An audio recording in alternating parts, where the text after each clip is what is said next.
Kisah Jenderal NATO, Masjidil Haram dan Harapan Persatuan Umat Islam Indonesia oleh Anton Permana dari Tanhana Dharma Manggarafa Institute.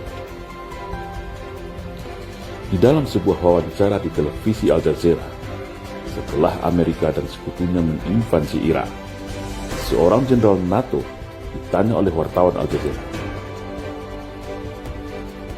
"Izin jenderal, di layar televisi kami sekarang ini Anda bisa melihat prosesi 2 juta umat Islam yang sedang berkumpul di Masjidil Haram. Ada yang sedang melaksanakan tawaf, ada juga yang duduk dan melaksanakan sholat sunat. Sebagai seorang ahli militer, saya ingin bertanya kepada Anda, berapa lama waktu yang dibutuhkan untuk membuat 2 juta manusia yang berkumpul itu bisa berbaris dengan rapi dan serentak?" Tanya si wartawan sambil menunjuk ke layar TV besar yang ada di studio. Sejenak, sang jenderal melihat dengan tatapan tajam ke arah layar televisi yang ditunjukkan oleh wartawan itu. Tak selang berapa lama, lalu sang jenderal menjawab,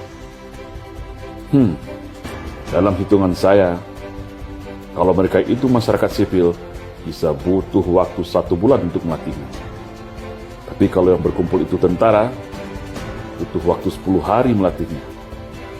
Dan kalau itu pasukan khusus, minimal butuh waktu 3 hari untuk melatihnya, jawab sang jenderal dengan optimis.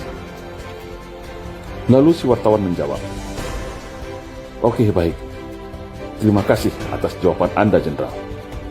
Sekarang, mari kita buktikan kepada umat Islam yang berkumpul di Masjidil Haram saat ini, berapa lama waktu yang mereka butuhkan untuk membentuk barisan yang rapi dan bergerak serentak. Karena kebetulan sebentar lagi sudah masuk waktu sholat Isya," jelas si wartawan kepada jenderal tersebut.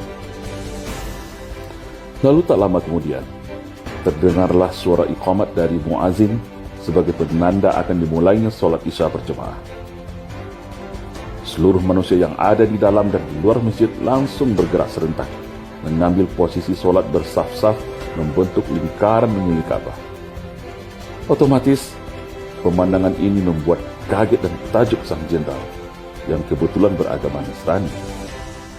Karena ternyata hanya dalam hitungan 1-2 menit, manusia yang tadinya bertebaran sebanyak 2 juta orang, sekejap mata langsung membentuk barisan lingkaran yang begitu rapi, bagi garis lingkaran yang begitu simetris, baik di dalam, di luar, di depan Ka'bah maupun di lantai atas masjid. Sontak pemandangan ini membuat bulu kuduk sang jenderal merinding, takjub melihat sebuah pemandangan yang bagi dirinya sangat langka. Berarti prediksinya salah yang mengatakan membutuhkan waktu 1 bulan melatih masyarakat yang jumlahnya 2 juta itu. Ternyata bisa dibuat oleh umat Islam hanya dalam hitungan detik dan menit, malah melebihi prediksi waktu pasukan khusus sekalipun. Nah, apa yang dapat kita ambil pesan tersirat dari cerita di atas? Dan ini tentu menarik, bukan? Begitulah kira-kira hakikat gambaran umum umat Islam saat ini. Seakan tercerai-berai, seakan acuh, seakan sibuk dengan urusannya masing-masing. Namun pada dasarnya, hatinya tetap pada satu titik pusaran kiblat bernama Ka'bah, tempat paling terbaik di muka bumi ini. Seharusnya, kalau umat Islam sadar akan hakikat kekuatannya ini, hakikat bahwa sesama muslim itu bagaikan satu tubuh, maka umat Islam akan mudah bersatu padu dan bermental superior. Dan umat Islam Indonesia khususnya adalah penguasa sejati, bukan malah jadi korban penguasa. Setidaknya, cerita di atas dapat dijadikan inspirasi dan motivasi bahwa umat Islam itu mempunyai keistimewaan yang luar biasa, mempunyai instrumen keagamaan yang dahsyat, yaitu punya satu Tuhan, satu kitab suci, satu nabi, satu kiblat, yang berarti bisa bernaung menjadi satu payung komando dan satu orientasi tujuan.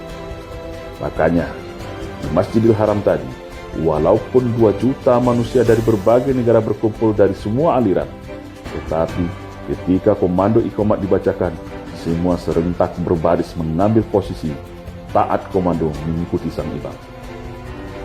Hal ini, kalau diterapkan ke dalam kehidupan berjamaah akan sangat luar biasa dahsyat. Lupakan perbedaan mazhab, perbedaan aliran, perbedaan suku dan bangsa, perbedaan cara ibadah, perbedaan partai politik, perbedaan kiai dan ulama panutan. Coba semuanya sepakat dalam satu komando, taat kepada ulama dan imam, menjaga soliditas ukhuwah antar sesama umat Islam dalam beramar ma'ruf dan bernahi munkar. Masya Allah, sungguh tak terbayangkan indahnya. Kalau ini terjadi, niscaya tak akan ada yang berani menistakan ajaran dan simbol Islam. Tak akan ada yang berani memperolok-olok dan mengkriminalisasi ulama dan habaib. Sebagaimana sejarah monumental perang 10 November di Surabaya, Palagan di Ambarawa, serangan umum 1 Maret, hingga penumpasan pemberontakan G30 SPKI pada tahun 1965. Ketika ada sebuah komando datang, seruan dan momentum yang tepat, maka niscaya umat Islam akan turun berduyun-duyun bagi gelombang tsunami, bersatu padu dalam satu barisan yang tak terkalahkan. Faktanya, tentara sekutu yang begitu canggih peralatan tempurnya hengkang dari tanah Surabaya. Belanda yang begitu modern senjatanya menyerah kepada Indonesia. PKI yang ketika itu sudah begitu kuat mencengkeram istana, punya pasukan Cakrawirawa serta angkatan kelima, hancur lebur ditumpas umat Islam bersama tentara. Semua itu bisa terjadi atas izin Allah dan persatuan umat dalam satu barisan. Yang terakhir adalah aksi bela Islam 212. Siapa sangka Ahok yang begitu perkasa di Pilkada DKI juga tumbang dan dipenjara. Dan menjadi sejarah pertama di dunia, bisa ada 7 juta lautan manusia berkumpul, berdemonstrasi dengan damai tanpa huru-hara. Cuma sayang, saat ini umat Islam sedang terpedaya tipu daya ala Fir'aun. Raksasa tapi dikerdilkan, mayoritas tapi dimarginalkan, banyak tapi mentalnya dijajah oleh permainan sihir tipu kekuasaan. Padahal itu semua hanya halusinasi tali busuk yang disulap jadi ular. Namun saat ini, sihir ala Fir'aun ini berhasil sementara waktu menutup mata dan telinga umat, terpedaya oleh bahasa manis dan stigma tipu daya melenakan, sehingga umat Islam merasa inferior, seakan lemah tak berdaya, merasa kecil bagaikan buih di lautan. Padahal para Fir'aun modern itulah yang sangat takut akan kebangkitan Islam. Mereka sangat ketakutan umat Islam tersadar dan tersentak dari pengaruh sihir dan merapatkan barisan, melakukan perlawanan. Kalau ini terjadi di Indonesia, selesai semuanya. Begitulah gambaran umat Islam saat ini di Indonesia. Babak belur dihantam agenda Islamophobia, padahal mayoritas. Tapi yakinlah, diamnya umat Islam itu bukan berarti pengecut. Tertindasnya umat Islam bukan berarti bodoh. Umat Islam Indonesia hanya karena begitu sayang kepada negeri ini. Negeri yang didirikan oleh darah dan nyawa para syuhada, para pendahulu kita. Sampai saatnya nanti, pada sebuah titik puncak batas kesabaran, seruan itu datang, komando itu turun. Bumi pertiwi memanggil, insya Allah, wallahi, dalam sekejap mata, semua akan berubah siap tempur dalam satu barisan. Demi kehormatan agama, demi kedaulatan bangsa, sebagaimana barisan saf-saf sholat yang rapi di Masjidil Haram. Dan ketika musuh-musuh bangsa itu sudah terlalu bertindak kelewat batas, sebagaimana di masa penjajahan Belanda dan PKI di tahun 1965, maka yakinlah dengan segera masjid-masjid akan jadi pos perjuangan, pesantren, sekolah akan jadi medan pelatihan dan rekrutmen para pejuang, ulama-ulama akan jadi panglima, pendekar dan jawara akan turun gunung, santri-santri akan jadi laskar tentara. Uang, jabatan, harta dan nyawa sudah tidak dipedulikan lagi demi membela bangsa dan agama. Instrumen ini semua sudah ada dalam Islam.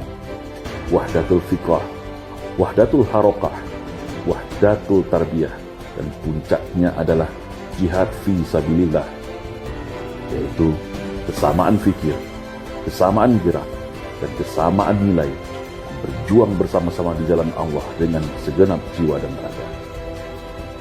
Instrumen inilah yang membuat negeri ini merdeka dari penjajah Belanda, dan instrumen ini jugalah yang membuat PKI bisa ditumpas dan dihancurkan. Ketika umat Islam ditindas, maka penindasan itu akan menjadi titik letup lahirnya sebuah gelombang perlawanan yang bisa menjadi momentum kebangkitan Islam agar menjadi tuan di negerinya sendiri, agar dapat berdakwah dan memberikan kebaikan kepada negerinya sendiri.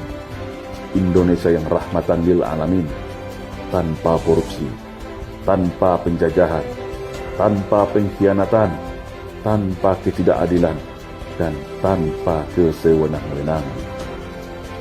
Sejarah pasti akan terus berulang.